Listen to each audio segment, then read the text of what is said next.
Yeah. අනේ කාලේ වනවාසේ ආගන්න අනේ කාලේ වනවාසේ වෙලා දැම්මේ ගම්පලතේ කිචලා දැන් සාරි ගලවා ළමයින්ගේ ඔලු පාට කරලා ශිල්ප දෙන්නට රැගෙන ගියදා දුනු ශිල්පය නම් කුමල්තා දිසපම කැඳුරුවන්ටත් වෙන්න ඇති මෙලෙස බැද්දා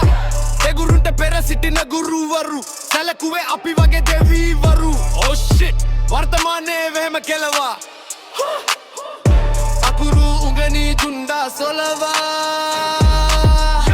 අකුරු උගනී ජුන්ඩා සොලවා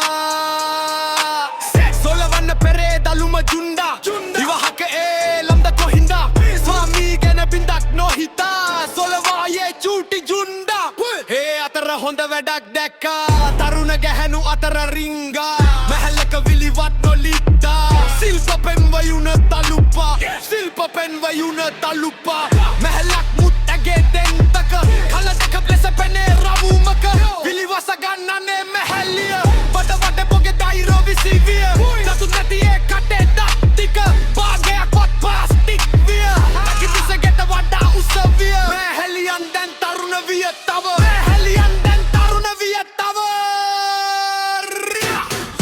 මේක අහනා උඹද මමදා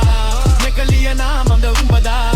මේක ගයනා කවුද බිලිදා ඒක ඕරුවක නැගි ගෙවෙනා මලුකරුවන් වගේ දුටුවා ලින් එක සොයනා ඒ මිනිසා කැකිරි වැඩ නම් නොකර වස්සා එප සොයනට ලින්ක් එකක් තව පොලිසියෙන් යයි නුඹව කැන්දා පොලිසියෙන් යයි නුඹව කැන්දා තව දවරක් පමණ නම විය එතු කල වයිකී පොපිටත් අය සිරහනිය තියේ ගරුත්වය කෙලසව ඇනිදි වදින්නිය ජුන්ඩා සොලවන්න පපුතුනේ හොන්ඩා ජුලවන් පැය ගෙවුනේ මවගේ වයසේ අය පසුනේ ළම කල සිට මව් කිරෙන් නුඹ අඩු වෙලා ඇති දරුවෙකුයි නුඹ අඩු වෙලා ඇති දරුවෙකුයි නුඹ මෙක්කග ඇති නම් එවන්නේ ලින්ක් එක මට